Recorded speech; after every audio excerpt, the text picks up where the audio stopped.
बिस्मिल्लाहिर्रहमानिर्रहीम। अस्सलाम वालेकुम। कुकिंग विद मोहनी के साथ मैं हूँ मोहनी अरशद। अल्लाह ताला आप सबका हामी और नाजिर हो। इस चीज़ पे कुछ नया ट्राई करना तो बनाइए बहुत ही ज़बरदस्त आसान मीठा घर में मौजूद चंद चीज़ों से सिर्फ 10 मिनट में आप बना सकते हैं बहुत ही ज़बरदस्त टेस्टी मीठे की रेसिपी। चले इस मज़ेदार सी रेसिपी को स्टार्ट करते हैं। बिस्मिल्लाहिर्रहमानिर्रहीम। मैंने 1.5 किलो दूध लिया। ये मेरा घर का दूध, आप चाहे तो टेट्रा पैक दूध भी ले सकते हैं। फिर मैंने इसको चूल्हे पर रखा और उसमें 1 कप के राउंड चीनी शामिल की। अब चीनी को अच्छे तरीके से दूध में मिक्स करेंगे और इसके बॉयल आने का इंतज़ार करेंगे। जब तक दूध का बॉयल आएगा हम चलेंगे इस रेसिपी के नेक्स्ट स्टेप की तरफ। मैंने एक बाउल लिया, उसमें मैंने 1 कप दूध शामिल किया। ये ठंडा दूध था रूम टेम्परेचर पे। फिर मैंने इसमें 4 टेबलस्पून वनीला कस्टर्ड के शामिल किए। अच्छे तरीके से कस्टर्ड को दूध में मिक्स करेंगे ताकि लम्स या गुठलियाँ ना बने। आप चाहे तो कोई भी कस्टर्ड शामिल कर सकते हैं, लेकिन वनीला कस्टर्ड इस रेसिपी के लिए सबसे बेस्ट रहेगा। जितनी देर में हमने कस्टर्ड पाउडर को दूध में शामिल किया उतनी देर में ही हमारा दूध बॉयल पे आ चुका था।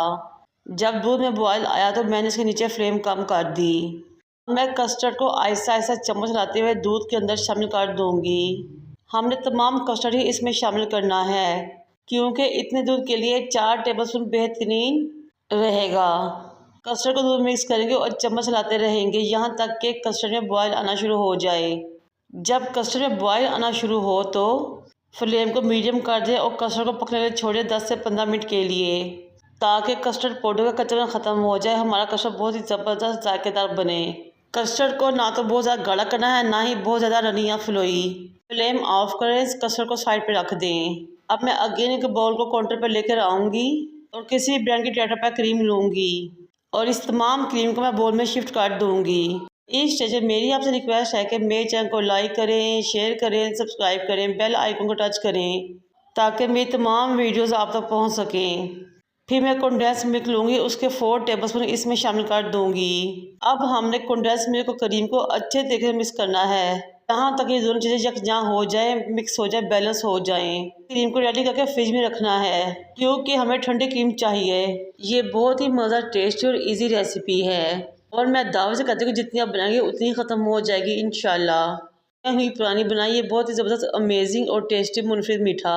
अब मैं ब्रेड लूँगी, उसको काउंटर पर लेकर आऊँगी, इसे किनारे रिमूव कर दूँगी, लेकिन किनारे को ज़ाया ना करें बल्कि इनके ब्रेड को बना के फ्रीज कर लें। किनारे काटने के बाद मैं इन स्लाइसेस को सेंटर में 2 हिस्सों में डिवाइड कर दूँगी, काट दूँगी। अब एक सर्विंग बोल लेंगे, उसके नीचे गर्म कस्टर्ड के 4 से 5 चम्मच डालेंगे और फैला देंगे। फिर इसमें काटे हुए स्लाइसेस को अरेंज करेंगे। कस्टर्ड हमने इसके नीचे डाला ताकि हमारे स्लाइसेस अच्छे तरीके से कस्टर्ड में कोट हो जाएं, टेस्टी और जायकेदार बन जाएं और नरम हो जाएं। जब ब्रेड की एक लेयर लग जाए तो अगेन एक कस्टर्ड की लेयर लगाएं और इसके ऊपर अगेन एक ब्रेड की लेयर लगाएं और कस्टर्ड की लेयर लगाएं। इस तरह जितनी आप चाहते हैं और जितनी आपकी डिश की डेप्थ है उतनी ही आप ब्रेड और कस्टर्ड की लेयर्स लगा सकते हैं। लेयरिंग करने के बाद मैंने इसको 1 से 1.5 घंटे के लिए फ्रीज़र में रखा। अब मैंने इसको 1 घंटे बाद निकाला है और वो क्रीम जो हमने रेडी की थी कंडेंस मिल्क में डालकर इसके ऊपर फैला देंगे और इक्वली बैलेंस कर देंगे।